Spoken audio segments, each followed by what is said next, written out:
प्रणाम सभी को। आज से हमारे विद्यालय का नया सेशन प्रारंभ हो रहा है। इस नए सेशन की शुरुआत के साथ ही कोरोना महामारी को देखते हुए हमारे विद्यालय ने भी ऑनलाइन टीचिंग के माध्यम से हमारे नए सेशन की शुरुआत की है। इस नए सेशन की शुरुआत में हमारे 12वीं कक्षा के बोर्ड क्लासेज का सिलेबस भी चेंज हो गया है। पहले हमारे विद्यालयों में और पूरे राजस्थान बोर्ड में RBSC का सिलेबस चलता था और अब वो सिलेबस जो है वो NCERT में परिवर्तित हो गया है। NCERT के परिवर्तन के फलस्वरूप कुछ टॉपिक्स जो है वो अपने विषय में नए ऐड भी किए गए हैं और कुछ ऐसे टॉपिक हैं जिनको हटाए भी गए हैं। इसके तरह देखते हुए नए सिलेबस में हमारी बुक्स में 3 बुक्स हमारे सिलेबस में जोड़ी गई है। भौतिक विज्ञान में भौतिक विज्ञान भाग प्रथम, भौतिक विज्ञान भाग द्वितीय और प्रायोगिक विषय। अभी हम हमारे 2 विषयों को लेकर इस ऑनलाइन टीचिंग में हम अपने भौतिक विज्ञान भाग प्रथम और भाग द्वितीय को लेकर पर चर्चा करेंगे। इसमें मैं अभी शुरुआत कर रही हूँ भौतिक विज्ञान भाग द्वितीय। भाग की तरह से देखें तो भौतिक विज्ञान के द्वितीय भाग के 9वें चैप्टर की तरफ शुरुआत कर रहे हैं, किरण प्रकाशिकी एवं प्रकाशिक यंत्र। इस चैप्टर में हम मुख्य रूप से शुरुआत करेंगे। देखना है तो आपको पढ़ना है प्रकाश। पहले प्रकाश क्या है? प्रकाश को देखने जाए तो प्रकाश जो है अपन सभी देखते हैं, सूर्य से आने वाला प्रकाश, सिंपल टॉर्च से आने वाला प्रकाश, लाइट से मिलने वाला प्रकाश, ये सभी प्रकाश के अंतर्गत आते हैं। हमें प्रकाश के विभिन्न स्वरूपों को आगे की तरफ पढ़ना है। उस आगे की शुरुआत में सबसे पहले हम देखेंगे कि प्रकाश है क्या, उसका सामान्य परिचय क्या है। तो प्रकाश को हम देखें तो प्रकाश जो है वो एक प्रकार की ऊर्जा है। प्रकाश हमेशा एक सरल रेखा में गमन करेगा। इसके कुछ महत्वपूर्ण बिंदु है, आप नोट भी करते ही रहे। साथ के साथ प्रकाश जो है वो एक प्रकार की ऊर्जा है।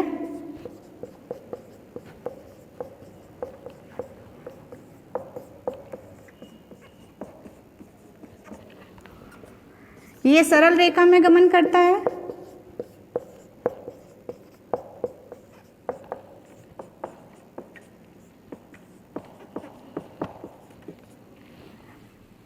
इसका चाल जो है वो निर्वात में जो है वो सबसे अधिक होता है। प्रकाश जो है वो किसी भी माध्यम की तुलना में जब बिना किसी माध्यम, निर्वात का अर्थ है कि बिना किसी माध्यम, जब वो किसी माध्यम में गमन नहीं करेगा, निर्वात में गमन करेगा, तब उसका वेग जो है वो सबसे अधिक होगा। और उस अधिक वेग का मान प्रकाश के अंतर्गत अब अपन देखते हैं कि प्रकाश की प्रकृति।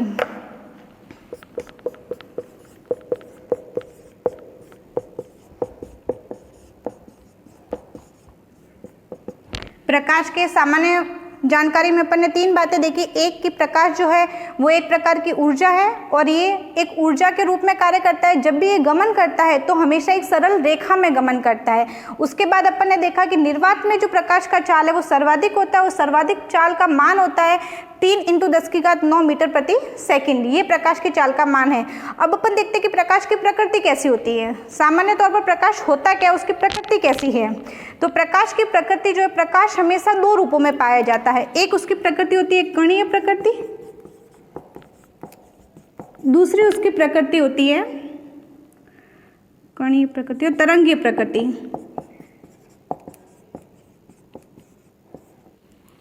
प्रकाश जो है वो 2 रूपों में पाया जाता है, कणीय प्रकृति और तरंगीय प्रकृति।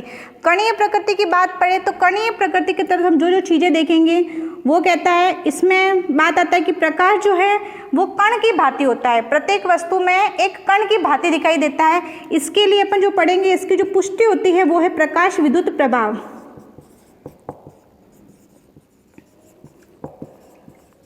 प्रकाश विद्युत प्रभाव। प्रकाश विद्युत प्रभाव जो है ये इस बात की पुष्टि करता है कि प्रकाश जो है वो कण के रूप में गमन करता है। सरल रेखा में जब गमन करते हैं तो उसकी प्रकृति जो है वो एक कण के रूप में होती है। लेकिन एक अन्य वैज्ञानिक आते हैं और वो ये बताते हैं कि प्रकाश जो है वो हमारा तरंग के रूप में होता है। तो तरंग के रूप में है, इसकी व्याख्या जो हम दे सकते हैं वो हम देते हैं परावर्तन, अपवर्तन, ध्रुवण, विवर्तन। ये सभी घटनाएं जो है, ये सभी घटनाएं हमें बताती है।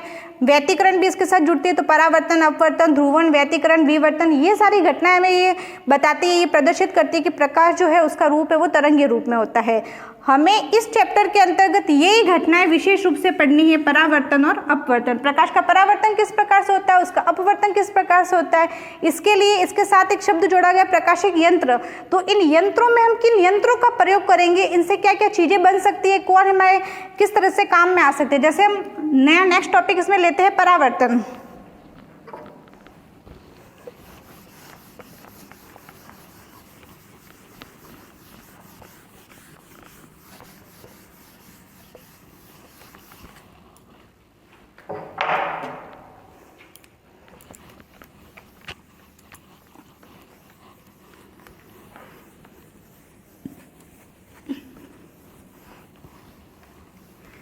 ये तो प्रकाश के बारे में कुछ सामान्य जानकारी थी कि प्रकाश जो है वो एक ऊर्जा के रूप में होता है।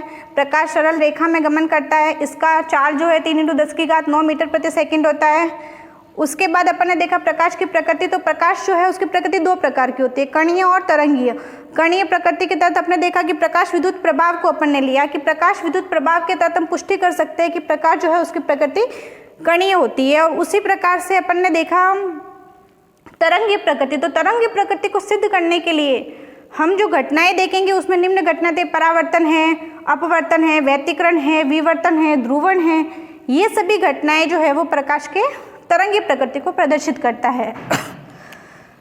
इसमें हम आज शुरू करेंगे परावर्तन।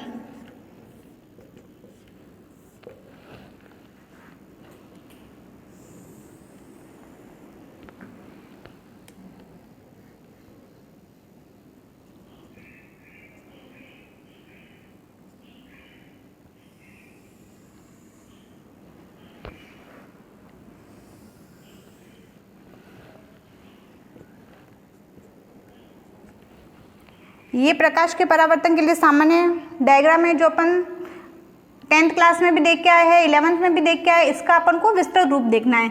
ये कोई किरण है जो कि प्रकाश की आपतित किरण है, आती हुई किरण है, इसलिए ये किरण कहलाएगी आपतित किरण। ये किरण इस सतह को अपन बोलते हैं परावर्तक सतह। परावर्तन की घटना में ये डायग्राम इंपॉर्टेंट है। ये समझ में आ गया, इसका मतलब अपनी परावर्तन की घटना जो है वो कंप्लीटली पूर्ण हो गई। परावर्तन में आपतित किरण, ये आपतित किरण आती हुई किरण इस परावर्तक पृष्ठ पर टकराएगी। टकराने के पश्चात ये किरण पुनः जो है वो उसी माध्यम में लौट जाएगी, जिस माध्यम से आई थी उसी माध्यम में पुनः लौट जाएगी। तो ये जाने वाली किरण कहलाती है अपनी परावर्तित किरण।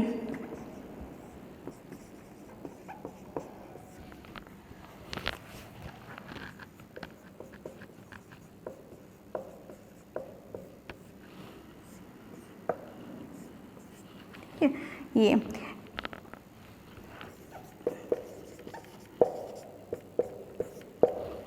परावर्तन और अपवर्तन, इन दोनों की घटना में मुख्य जो हमारा अंतर है वो सिर्फ इतना ही है कि जब हम अपवर्तन की बात करेंगे तो माध्यम दो लेंगे। कोई भी दो माध्यम होगा और एक माध्यम के सापेक्ष प्रकाश की किरण को दूसरे माध्यम के अंदर अपन देखेंगे। लेकिन जब परावर्तन की बात करते हैं तो जस्ट इसका उल्टा है, उसमें माध्यम सिर्फ एक ही होता है। परावर्तन क्या कहते हैं? जब कोई प्रकाश की किरण किसी माध्यम से आती हुई परावर्तक सतह से टकराती है, ये अपना परावर्तक सतह है। जब कोई प्रकाश की किरण किसी माध्यम से आती हुई परावर्तक सतह से टकराती है, टकराने के पश्चात पुनः उसी माध्यम में लौट जाती है, ये घटना हमारी कहलाती है परावर्तन। वापस ध्यान से देख लो, जब कोई प्रकाशीय किरण किसी माध्यम से आती हुई परावर्तक सतह से टकराती है, टकराने के पश्चात ये किरण पुनः उसी माध्यम में लौट जाती है, ये संपूर्ण घटना जो है वो हमारी कहलाती है परावर्तन। परावर्तन की घटना मुख्य रूप से यही है, एक प्रकाश की किरण एक माध्यम से आती है, आने के पश्चात ये प्रकाश की आपतित किरण है, आने वाली किरण को आपतित किरण, जाने वाली किरण को परावर्तित किरण, और उनके बीच का जो दोनों के होता है उसको हम बोलते हैं अभिलंबन। जब प्रकाश की किरण, यह आपतित किरण किसी माध्यम से आई, आने के पश्चात इस परावर्तक सतह पर इस बिंदु पर ये टकराई और टकराने के पश्चात ये पुनः इसी माध्यम में लौट गई, ये घटना कहलाती है परावर्तन की घटना। इसी को आगे देखते हुए अपवर्तन को मैं थोड़ा सा यहीं पे बता देती हूँ। अपवर्तन में होगा एक माध्यम ये हो जाएगा, दूसरा माध्यम ये हो जाएगा। पहले माध्यम में क्या है, कोई भी दूसरा माध्यम, कोई भी चाहे सघन हो विरल हो वो बात की बात है, एक माध्यम में प्रकाश की किरण एक माध्यम से आती है, परावर्तक सतह पर टकराती है, यहाँ तक दोनों में सेम है। यहाँ तक आने के बाद परावर्तन की घटना कहती थी कि वो पुनः उसी माध्यम में लौट जाती है। लेकिन अपवर्तन की बात करेंगे तो वो दूसरे माध्यम में गमन करती है और अभिलंब से दूर हटेगी या पास जाएगी, वो हमारा माध्यम पर निर्भर करेगा कि वो किस माध्यम से आ रही है, सघन माध्यम से आ रही है या विरल माध्यम से आ रही है। ये बात हो गई अपनी परावर्तन की। परावर्तन की डेफिनेशन लिख लो। जब कोई प्रकाश की किरण किसी माध्यम में गति करते हुए, जब कोई प्रकाश की किरण किसी माध्यम में गति करते हुए किसी परावर्तक पृष्ठ पर आपतित होती हैं, किसी परावर्तक पृष्ठ पर आपतित होती हैं तो वह प्रकाश की किरण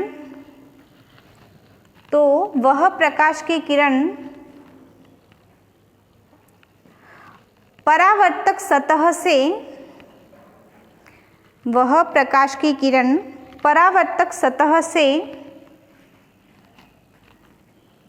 टकराने के पश्चात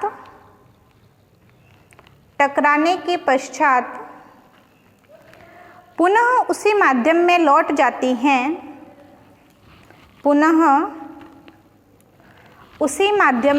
जाती हैं, यह घटना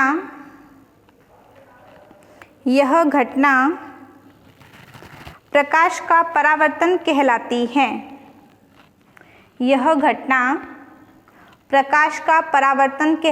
है। ठीक है, डायग्राम बना लेना। परावर्तन है क्या? तो जब भी कोई प्रकाश की किरण एक माध्यम से गमन करती हुई आती है और आने के पश्चात अपने पृथक्कारी सतह से या जिस सतह से एक माध्यम से दूसरे माध्यम से अलग होता है वो सतह हमारा कहलाता है परावर्तक सतह या पृथक्कारी सतह भी इसको कह सकते हैं, जो इस प्रकाश को एक माध्यम से दूसरे माध्यम को अलग करती है। जैसे अपने पास कोई दो ऐसे लिक्विड है जिनको जैसे अपन ने पानी और तेल को मिक्स कर दिया, मिक्स करने के बाद एक सतह ऐसी होगी जो उन दोनों को पृथक करता है, वो सतह पृथक्कारी सतह कहलाती है। तो प्रकाश में भी सेम इसी माध्यम से जब हम दो माध्यम की बात करेंगे तो एक माध्यम को दूसरे माध्यम से जो सतह अलग करेगी या जो भाग अलग करेगा वो भाग हमारा कहलाता है परावर्तक सतह या पृथक्कारी सतह। तो जब प्रकाश की किरण किसी माध्यम से आती है, आने के बाद इस सतह से टकराती है, टकराने के पश्चात पुनः अपने माध्यम में लौट जाती है, ये संपूर्ण घटना कहलाती है परावर्तन। इस परावर्तन पर आधारित अपने कुछ नियम है, हेडिंग लाइए परावर्तन के नियम।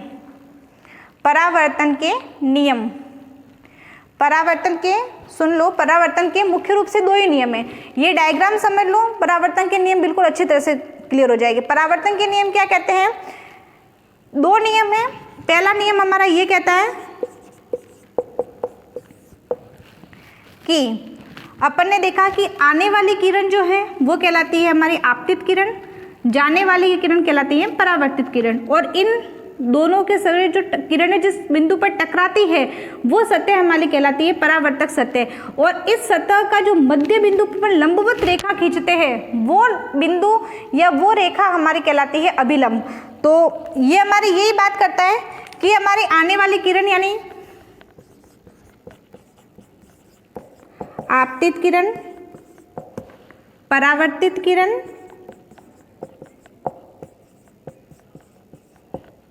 व अभिलंब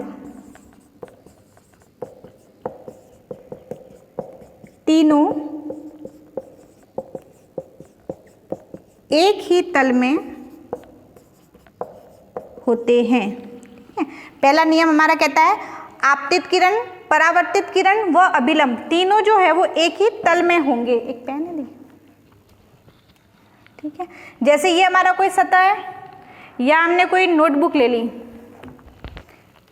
ये मान लो हमारा एक परावर्तक सतह है, कोई किरण है, इसको अगर हम अभिलंब मान ले, ये हमारा अभिलंब है, तो आपतित किरण, ये हमारा परावर्तक पृष्ठ है, ये हमारा अभिलंब है। ठीक है, आपतित किरण मतलब ये आने मार्कर हमारा है जो आपतित किरण है। आपतित किरण के बाद ये किरण आई, आने के बाद इस सतह से टकराई, ये हमारा जो पृष्ठ है वो हमारा परावर्तक पृष्ठ है। इससे टकराने के पश्चात ये पुनः जो है वो अभिलंब के इस माध्यम में लौट गई, ये घटना अपनी परावर्तन कहला रहा है। लेकिन इस परावर्तन की घटना में देखो कि आपतित किरण, परावर्तित किरण और ये अभिलंब तीनों जो है वो एक ही तल में, यानी जिस पर हम रखेंगे, चाहे वो हमारा कार्डबोर्ड हो, बुक हो या कोई भी पृष्ठ हो, लेकिन इन तीनों का पृष्ठ जो है वो एक ही होगा। ये हमारा कहता है परावर्तन का पहला नियम कि आपतित किरण, परावर्तित किरण व अभिलंब तीनों जो है वो एक ही तल में पाए जाएंगे। दूसरा जो हमारा नियम कहता है, दूसरे नियम को समझने के लिए पहले देखो कि आपतन कोण और परावर्तन कोण। अब सबसे पहले कि आपतन कोण और परावर्तन कोण होते क्या है। तो आपतित किरण यानी आने वाली किरण और अभिलंब, इन दोनों के बीच जो कोण बनेगा, ये जिसको मैंने आई से प्रदर्शित किया है, ये कोण कहलाएगा आपतन कोण। इसी तरह से परावर्तित किरण, जो जाने वाली किरण है वो, और अभिलंब, इन दोनों के बीच जो कोण बनेगा, जिसको मैंने कोण आर से प्रदर्शित किया है, वो कहलाएगा परावर्तन कोण। नियम दूसरा भी यही कह रहा है कि आपतन कोण व परावर्तन कोण परस्पर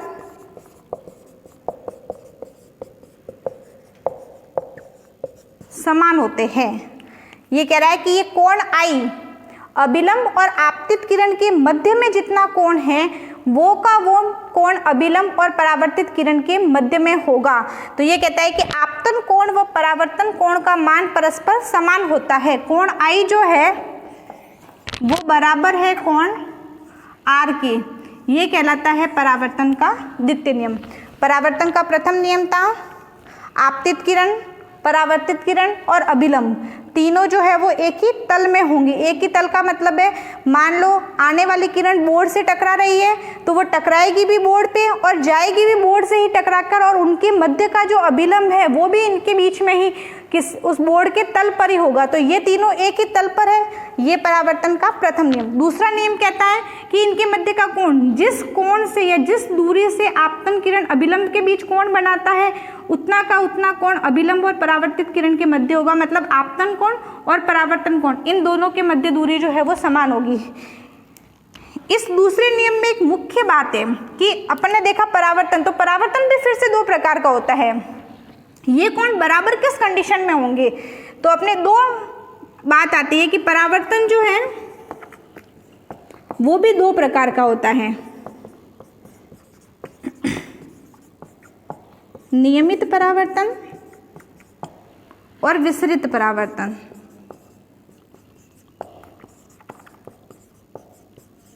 ठीक है, ये दूसरा नियम जो है कि आपतन कोण और परावर्तन कोण परस्पर समान होंगे, ये उसी कंडीशन में समान होंगे जब हमारा परावर्तन जो है वो नियमित परावर्तन होगा। लेकिन जब हमारा परावर्तन विसरित परावर्तन होगा तो हमारे आपतन कोण और परावर्तन कोण का मान समान कभी भी प्राप्त नहीं होगा। कारण नियमित और विसरित परावर्तन भी क्या होता है देख लेते हैं। ये कहते हैं जब प्रकाश जिस सतह से टकराता है या जो पृथककारी सतह है वो सतह हमारी चिकनी हो, जैसे हमारा ब्लैक बोर्ड ले लो, कोई टेबल का ऊपर का कार्डबोर्ड ले लो, इस तरह की कोई सतह, कांच ले लो, कांच की सतह से परावर्तन करवाओ, ब्लैक बोर्ड से लाइट का, अब जैसे हमारे बल्ब या लाइटिंग की प्रकाश आ रही है तो ये आके हमारे बोर्ड से टकरा रही है, टकराने के पश्चात पुनः किसी माध्यम तक जा रही है तभी हमें दिखाई दे रही है। हम जो देखते हैं ना कि दृश्य हमको दिखाई कैसे देता है, दिखाई देने के पीछे भी कारण ये है कि जो प्रकाश आ रहा है वो हमारे मित्र से टकरा रहा है, टकरा कर पुनः वापस जाने से हमारा प्रतिबिंब बनता है। तो प्रतिबिंब बनने के कारण ये कि हमारे लाइटिंग आ रही है, आके बोर्ड से टकरा रही है, टकराने के पश्चात पुनः वापस जा रही है, तो ये हमारा सतह जो है वो चिकनी है, ब्लैक बोर्ड की सतह चिकनी है, तो चिकनी सतह से टकरा कर जा रही है तो वो परावर्तन हो जाएगा नियमित परावर्तन। और नियमित परावर्तन होगा तो इनके आपतन कोण और परावर्तन कोण का मान हमेशा जो है वो समान होगा। बात करते हैं विसरित परावर्तन। विसरित परावर्तन में सतह जो है वो खुरदरी होगी। जब सतह खुरदरी होगी मतलब उबड़ खाबड़ होगी। खुरदरी सतह का मतलब ऐसा नहीं कि रफ, रफ का मतलब उबड़ खाबड़ सतह है। चिकनी का मतलब एक प्लेन है, समतल है, वो समतल ना होकर इस तरह वेव के रूप में अगर हमारी सतह है तो वेव के रूप में होगी तो वो टकराएगी, यहाँ से जाएगी, यहाँ से टकराएगी, यहाँ से जाएगी, यहाँ से, तो ये कोण के मान जो है, एंगल जो है वो इनका हमको अलग अलग मिलेगा। तो नियमित परावर्तन में सतह चिकनी होने के कारण परावर्तन जो है वो परावर्तन के द्वितीय नियम का पालन करता है। लेकिन अगर वही बात करें विसरित परावर्तन में, तो विसरित परावर्तन में परावर्तन का द्वितीय नियम लागू नहीं होता। क्यों नहीं होता, उसके पीछे कारण है कि उसकी सतह जो है वो खुरदरी या रफ सतह पाई जाती है, जिसके कारण उनके मध्य एंगल जो है वो समान नहीं बनते। ठीक है, ये अपनी बात है नियमित और विसरित परावर्तन की। परावर्तन के बाद इस चैप्टर का एक सेकेंड पोर्शन नया शुरू होता है जिसमें अपन पढ़ेंगे दर्पण, लेंस, इनके प्रकार क्या होते हैं, किस प्रकार के होते हैं, कितने प्रकार से होते हैं, किस तरह से कार्य करते हैं, इनके प्रकाशिक चित्र कैसे बनते हैं, किरण प्रकाशिकी कैसे बनते हैं, इनकी सामान्य जानकारी अपन अभी देखते हैं और ये किस प्रकार के होते हैं वो अपन अभी देखते हैं, बाकी अपन नेक्स्ट क्लास में पढ़ेंगे। तो दर्पण और लेंस ये क्या होते हैं, तो आज अपन देखते हैं कि दर्पण में मैं आपको कुछ दर्पण दिखाती हूँ और कुछ लेंस भी दिखाती हूँ।